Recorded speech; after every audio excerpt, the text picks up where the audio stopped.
Karen K. Hale who lives in your building? Blood, you better close your eyes, because here comes the chainsaw! Hey. Hey, let me call you back. Oh my gosh. Oh, baby, you didn't have to hang up. Over? When did it start? Yo, there was nothing going on, right? She's on the road, so we text each other once in a while. It's no big deal. Joke here, recipe there. Joke here, recipe there. What the hell is going on, boy? Nothing, Malik, damn. Hello YouTube. Today is day 2. I just woke up around 4 p.m. Washington time, PST.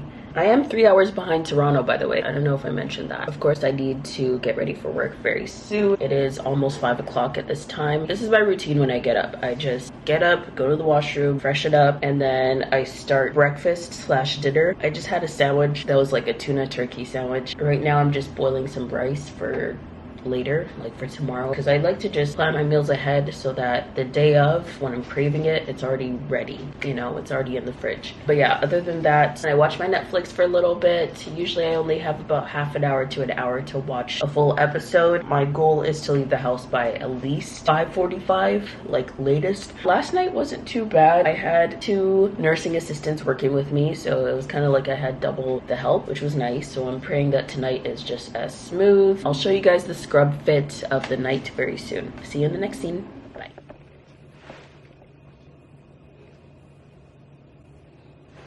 So guys, nursing rant of the night. I think the moral of tonight is listen to your patients. More importantly, listen to their chest, okay? Listen to their breath sounds, because I had this sweet old lady, oh my gosh, as my patient tonight.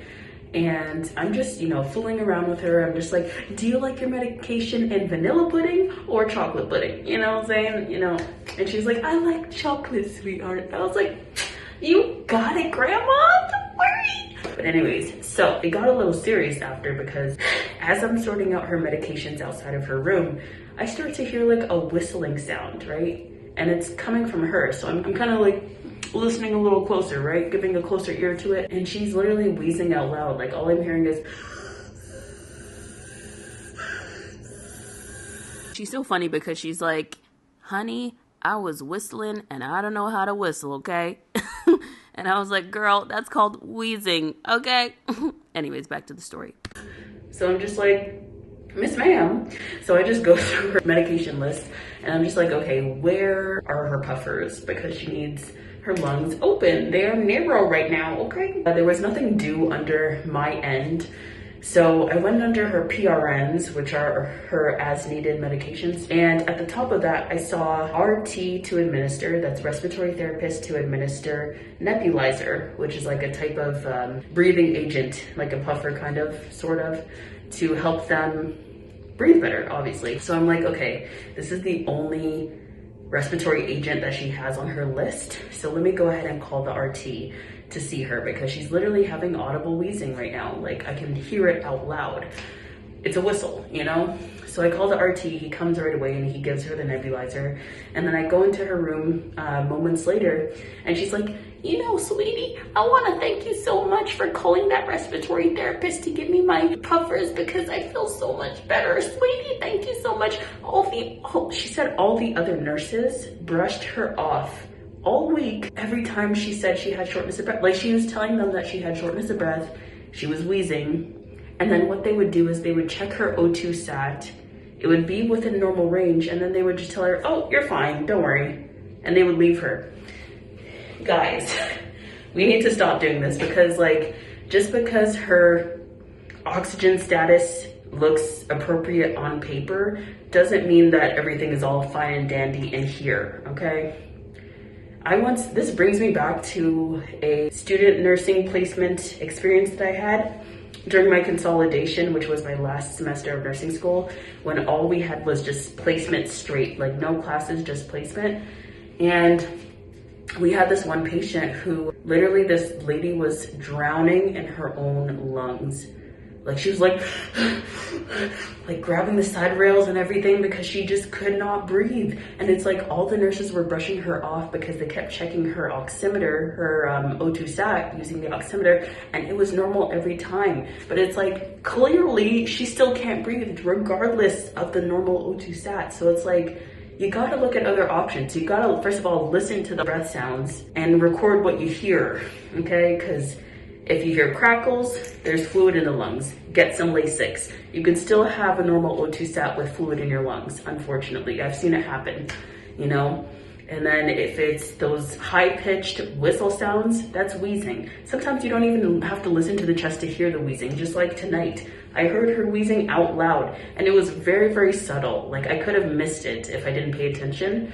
But thank God I called the RT because she was like, oh my gosh, thank you so much. This is the first time in a whole week that I was able to breathe. Like, that's big. And I feel for her because, like, I have asthma myself, hence why sometimes when I'm like telling a story, I get really short of breath. Like, I really do have asthma. So I know exactly what she means in terms of the wheezing. Like, you really feel like there's this tightness in your chest. And no, you can't just breathe it out. Like, you actually need medication to open it up. So it's a very hard symptom to deal with. So it's like, please pay attention to your patients, especially when they're wheezing, okay? Or they have fluid in their lungs, okay? But yeah, that's my little story for the night. Ugh. Hello guys, I am back from my night shift. Yeah, I mean, at least my masks, I'm wearing one. At least my mask matches my scrub fit, you know? That's cute at least. But like, yeah, it was a little bit rough. Actually, it wasn't. It really wasn't. I feel like I got my documentation done in a pretty decent time. Meds were given at a decent time, I think. You know, and one of my favorite charge nurses was on tonight. He's, you know, I really get along with gay guys, I find. Like, we have this thing, like, we just click. I don't know what it is, but yeah, like, I love him. He's T, like, I love it. But yeah, he came around, boring text, sorry. He came around and he was just like helping me with my charting and everything. And he's like, girl, let me give you the tea. This is the shortcut and that is the shortcut and that is the shortcut. And I'm just like, bro, like the previous charge nurse told me to do this, this and that and that.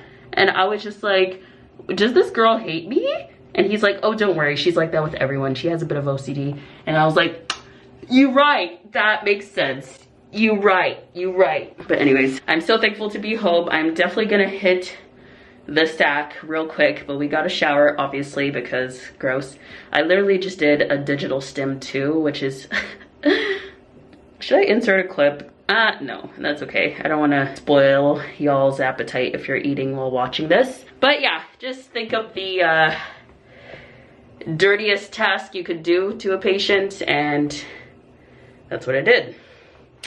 And by dirty, I mean like gross, you know? But anyways, he needed it. He has a spinal cord injury. It is what it is. I'm here to help. I'm here to help. Okay, I'm filling in for the lack. That's what travel nursing is. But anyways, I'm gonna head off to bed. My camera's about to die. I will see y'all in the next daily vlog. And yes, I will definitely be doing more of these. Thanks for watching. And always remember, natural hair grows. It's not out right now though. Don't you forget it. Bye. Oh, the pretty girl.